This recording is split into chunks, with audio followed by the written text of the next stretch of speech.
Assalamualaikum warahmatullahi wabarakatuh. Halo adik-adik SMA N1 Bandar Lampung. Kami dari mahasiswa KKN ITERA kali ini akan menjelaskan sebuah materi yang sangat menarik, yaitu hukum Paskal. Sebelumnya, apakah kalian tahu apa yang dimaksud dengan hukum Paskal? Lalu apa saja sih alat-alat di sekitar kita yang ternyata menggunakan prinsip hukum Paskal? Nah, penasaran kan? Kalau gitu, stay tune terus ya.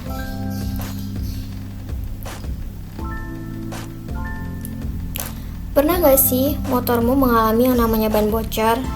Saat bocor, pastinya kamu akan membawa motormu ke tukang tambal ban kan? Nah, bagaimana jika yang bocor adalah ban mobilmu? Apa mungkin kamu mendorong mobilmu sampai ke tempat penggantian ban? Untuk mengantisipasi hal tersebut tentunya, biasanya di dalam mobil disediakan ban pengganti dan juga dongkrak hidrolik. Dongkrak hidrolik adalah alat yang bisa digunakan untuk mengangkat bagian mobil tertentu, misalnya di daerah ban. Saat mobil terangkat itulah ban bisa diganti. Nah, siapa sangka ternyata prinsip kerja dongkrak hidrolik itu memanfaatkan salah satu hukum dalam fisika, yaitu hukum Paskal. Nah, selain dongkrak hidrolik, kursi dokter gigi juga merupakan salah satu alat yang memanfaatkan hukum Paskal loh. Cara kerjanya mirip dengan dongkrak hidrolik. Dokter gigi cukup memberikan gaya yang kecil pada tuas injak dan akan menimbulkan gaya yang cukup besar pada kursi pasien yang membuat kursi pasien naik. Nah, banyak sekali ya ternyata alat-alat yang menggunakan prinsip hukum Paskal. Jadi sebenarnya apa sih hukum Paskal itu? Yuk simak pembahasan selanjutnya. Pengertian hukum Paskal. Hukum Paskal adalah salah satu hukum fisika yang berlaku di dalam fluida statis.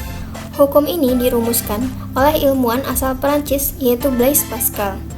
Hukum Paskal menyatakan bahwa tekanan yang diberikan pada suatu fluida di ruang tertutup akan diteruskan sama besar ke segala arah. Nah, pada gambar di samping ini menunjukkan adanya benda seberat W, yaitu mobil biru, yang menyebabkan tekanan di piston bawahnya, yaitu piston bagian kanan. Tekanan pada piston sebelah kanan tersebut akan diteruskan oleh fluida ke segala arah. Salah satunya ke dinding piston sebelah kiri. Akibatnya, dinding piston kiri menjadi kaku, dan piston kiri akan menerima tekanan yang sama dengan piston sebelah kanan. Lalu bagaimana sih rumusan dari hukum Paskal ini?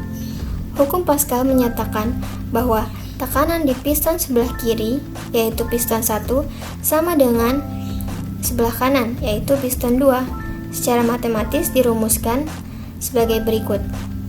P1 atau tekanan 1 sama dengan P2 atau tekanan 2. Nah, jika kalian masih ingat, rumus dari tekanan itu adalah P sama dengan F per A, di mana F merupakan gaya dan A adalah luas penampang. Nah, jika rumus tekanan tersebut disubstitusikan ke persamaan P1 sama dengan P2, maka akan menjadi seperti ini, yaitu P1 sama dengan P2, di mana F1 per A1 sama dengan F2 per A2.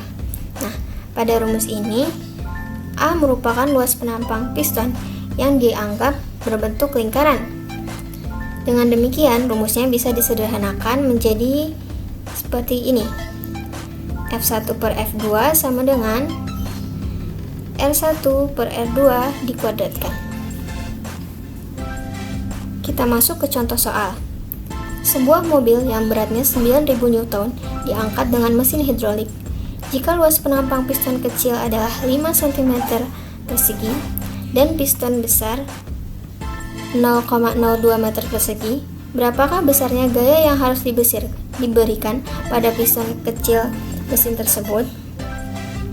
Yuk simak jawabannya.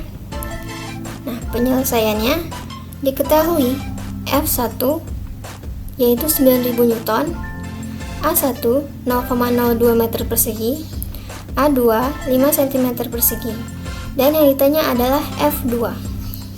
Nah, berdasarkan hukum Paskal, diperoleh hasil seperti di bawah ini. F1 per F2 sama dengan A1 per A2. 9000 per F2 sama dengan 0,02 per 5 kali 10 pangkat min 4, dan diperoleh hasil F2 sama dengan 225 Newton. Jadi, gaya yang harus diberikan pada piston kecil adalah 225 Newton. Selanjutnya adalah penerapan hukum Pascal. Yang pertama yaitu dongkrak hidrolik. Seperti pembahasan di awal, saat ban mobilmu bocor, kamu membutuhkan suatu alat yang disebut dengan dongkrak. Nah, dongkrak ini disebut dengan dongkrak hidrolik. Keberadaan dongkrak berfungsi untuk menyeimbangkan mobil saat bannya diganti. Siapa sangka, ukuran dongkrak hidrolik jauh lebih kecil daripada mobil loh. Dengan memanfaatkan hukum Pascal, dongkrak hidrolik tetap bisa mengangkat bagian mobil yang jauh lebih besar. Alat selanjutnya yaitu mesin hidrolik. Pada prinsipnya, mesin hidrolik sama dengan dongkrak hidrolik. Hanya saja, mesin hidrolik memiliki ukuran penampang piston lebih besar karena digunakan untuk mengangkat mobil secara keseluruhan. Contohnya, mesin hidrolik bisa kamu temukan di tempat cucian mobil dan bengkel-bengkel mobil berskala besar. Selanjutnya yaitu rem hidrolik. Rem hidrolik ini bisa kamu temukan di dalam mobil. Untuk menghentikan laju mobil yang sedang bergerak, kamu cukup menginjak rem dengan gaya yang cukup kecil. Prinsip kerja rem hidrolik adalah saat kamu menginjak pedal rem, gaya akan diteruskan melalui minyak menuju rem. Nah, rem itu akan menjepit flag mobil untuk kemudian berhenti. Nah, demikianlah pemaparan yang bisa kami sampaikan. Tetap semangat belajar.